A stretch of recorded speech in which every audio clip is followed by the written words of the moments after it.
Kamusta, Taurus? Welcome to Like a Tarot. Alamin natin kung ano ang energy mo ngayon at energy ng person mo. Paalala para sa mga bagong viewers na ang reading na ito ay timeless reading. General reading, ano man ay edad mo or gender mo, kunin mo lang kung ano yung akma sa sitwasyon mo. At saka ikaw na rin magpalit kung si person mo ba ito or ikaw.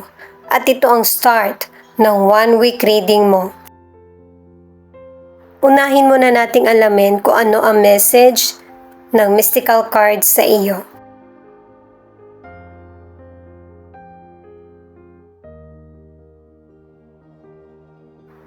Ibig sabihin ng cards na ito, gusto mo nang magkaroon ng kalayaan.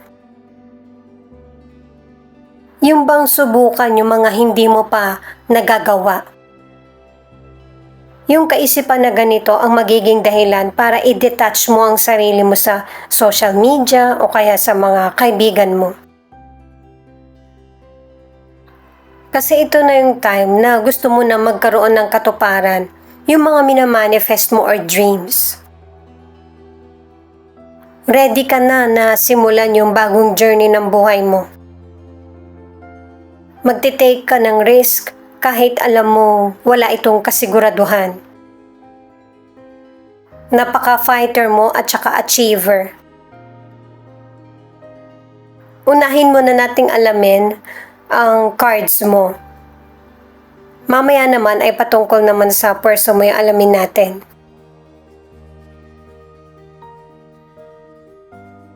Nine of Pentacles, Ten of Wands, the Star in reverse. Itong mga cards mo ay pinapayuhan ka na meron ka rin namang mga personal na pangangailangan tulad ng love, pagpapahinga, para makakaiwas ka sa stress dahil sa marami kang nagiging obligasyon. At dahil sa mag-isa mong hinaharap yung situation, nawawalan ka ng pag-asa. Bigyan mo ng reward ang sarili mo na makapag-enjoy din sa buhay. Para sa career o negosyo, merong tagumpay kang nakakamit. Nagiging maganda yung career mo o negosyo at kahit ang kita. Pero ang tingin mo, hindi sumasapat yung effort mo o kaya kita sa mga isinasakripisyo mo. Kung noon, masaya kang nagsimula sa career mo o negosyo, nagiging malungkot ka na. Pero ang advice ng mga cards, huwag mo masyadong damdamin kung ano yung mga responsibilidad na meron ka. Harapin mo yung makakaya mo lang. Ikaw yung may power para magkaroon ng pagbabago. Ang ilang single, dahil sa naging broken-hearted ka sa nakaraan, mas nag-focus ka sa pagkita. Mas nagiging masaya ka sa career, sa negosyo, or material. At ang tingin ng ilang Taurus ay wala pang plano ang universe para sa iyo, sa ilang single. Pero pinapaalala ng cards na meron naman talagang right person na para sa iyo. Kahit mahirap man itong gawin, i-let go ang negative at mag-move forward. Ang ilan sa relationship ay secure ang relasyon nyo at stable. Pero kailangan mo din or kailangan ng person mo na maramdaman yung nangyayari sa buhay. Yung makapagpahinga at magkaroon ng time sa sarili. Kasi base sa mga cards, mareresolbahan nyo pa rin ang person mo ano man yung problemang dumarating sa inyo.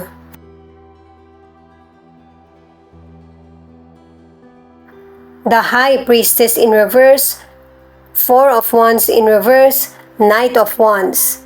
Ito yung cards ng person mo. Itong cards ng person mo ay kulang siya sa gabay or opinyon ng kapwa niya. Maaari na binibigyan na siya ng advice pero hindi siya nakikinig. Hindi naman niya kailangan sundin, pero yung gawin niyang guide sa mga decisions niya. Kaya may mga sitwasyon yung person mo na meron siya mga hindi na-achieve. At saka mag-step back sa mga gagawing desisyon. Pag-isipan mo munang mabuti kung anong ruta ang gusto mong tahakin. Maging ready ka sa unexpected na hadlang. Kailangan ng plano or next plan para meron kang natatapos or na-achieve. Para sa ilan sa financial, mag-ingat sa scammer o kaya manloloko. Kasi magkakaroon ka ng financial problem in the future. Pag-isipan mabuti yung mga gagastusin mo at saka huwag magpahiram ng financial sa alam mong hindi pwedeng pagkatiwalaan. Ang ilang single, huwag basta magtiwala sa potential person. Pwedeng bagong person ito or past person mo na papangakuan ka pero hindi niya tutuparin. Kasi itong person na to ay heartbreaker. Hindi siya nagko-commit sa relasyon. Ang ilan sa relationship ay hindi nakokontrol ang emosyon.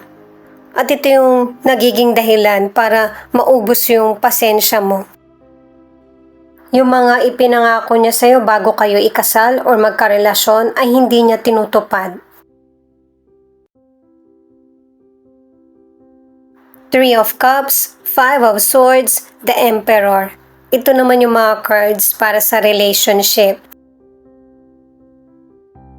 Unahin na natin yung para sa relationship. Na ang ilan sa inyo, nagkaroon ka ulit ng koneksyon sa past person mo kahit may karelasyon ka na.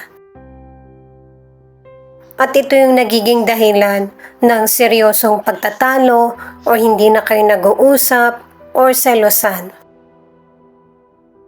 At saka may ilang Taurus na kaya ganito yung behavior mo, may basihan ka naman kasi kaya nagagalit ka or nagseselos or nagtatalo kayo. Ano man ang gender ng person mo, seryoso siya sa relationship nyo. Kasi itong person mo ay focus sa stability. Hindi niya hayaan na merong third person na sumira sa pangarap niya. At sa mga pinaghirapan niyang buuin na kahit ikaw ito. Meron mang hindi magandang pag-uugali yung person mo, pero focus siya sa success or stability. Para sa ilang single, pinag-iingat ka ng mga cards na may mga potential person na nagkakagusto sa iyo na iba ang intensyon. May hindi magandang pag-uugali, delikado or mapanlinlang. Huwag kang makipagrelasyon sa person na mamanipulahin ka. Para sa kalusugan, kahit marami ka mang party na ina-attenan para makikain o kaya makiinom, maki-celebrate, kailangan ng limitasyon para hindi ka magkaroon ng health issues. Palitan na rin yung maling routine na nakakasama sa kalusugan. Ito ang final card mo. The Temperance. Itong card na ito ang nagsasabi na binabalanse mo yung bawat sitwasyon mo sa buhay. Na merong manner at purpose. At saka marami ka na ring lesson na natutunan at aware ka na kung ano yung mga magiging consequences sa mga aksyon na nagawa mo. Meron na ring pag-iingat sa next step na gagawin mo sa mga decisions or plano. Ang ilan sa inyo, marami ka ng lesson na natutunan sa buhay mo at ikaw yung nagbibigay ng advice sa kapwa mo.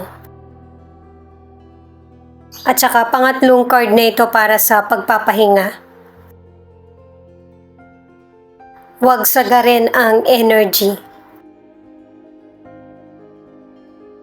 Kumbaga, huwag masyadong mag-isip at huwag masyadong pagurin yung sarili.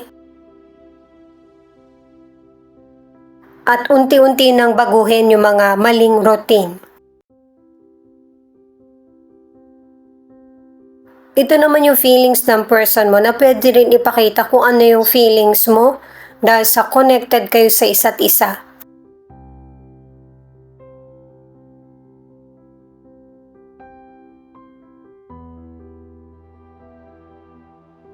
Pinapakita muli na iset aside kung ano yung gumugulo sa isip ng person mo.